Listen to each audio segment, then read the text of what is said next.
So this is station 4. This is the effect of a catalyst. And so in my test tubes, I have 3 equal amounts, thereabouts, of hydrogen peroxide. This test tube looks a little dirty, so that's what you're seeing in that one. It's not like it's different hydrogen peroxide. They all come from the same flask of H2O2. And so I'm going to add to it, each one is a catalyst. I'm going to add manganese dioxide.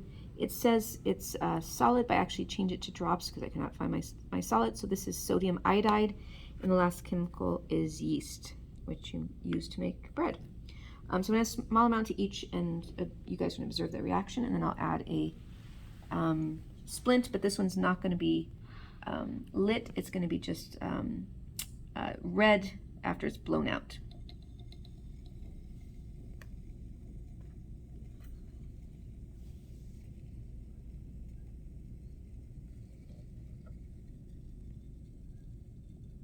See the amount of bubbles at the top.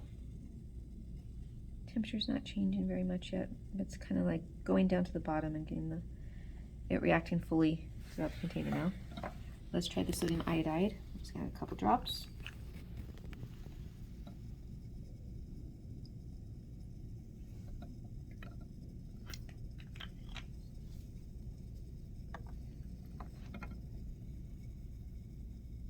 So you should be able to see bubbles forming in that one, but not as much as the first one. And then I'll add some yeast to the second one, or the third one, sorry.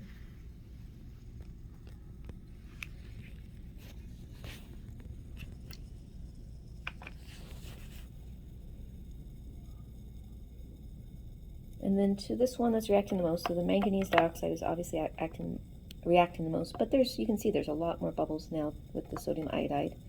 Probably would have had more bubbles. I'm trying to get this yeast to get down a little bit more. Probably been more bubbles if it was solid, but we didn't have the solid, but we'll survive. So what I'm going to do now is I'm going to put a splint, and you'll see I'm going to blow it out. So it's not lit, it's just glowing when I enter it in. I didn't even light it all the way, I just got it glowing. Okay, so I'm going to put it glowing into that manganese dioxide one. You can see what happened to my flame. Try it on this one. Not as much. Let me go back over here, see if I can. You can see that one, that it lit back on fire again. So now what I'm going to do is I'm just going to add a little bit more to each, because you can see this one's mostly done reacting. It's got some big bubbles. Let me shake those bubbles. Still reacting a little bit. This one's still reacting. So it's quite a vigorous reaction.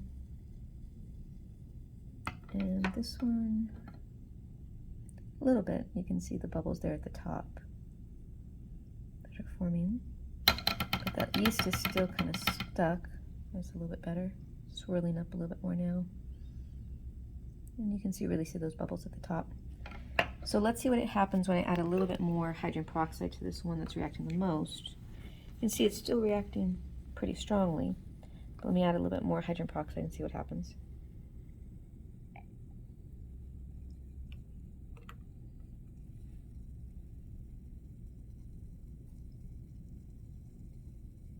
So it's reacting even quicker, I believe, than before. So it's still reacting very strongly, even in addition of that hydrogen peroxide. Let's see if this one will. Let me shake the bubbles off this one. Still a lot of bubbles. I'm trying to shake them so we can get those bubbles to pop, so we can compare if I add more. So I'm adding fresh hydrogen peroxide.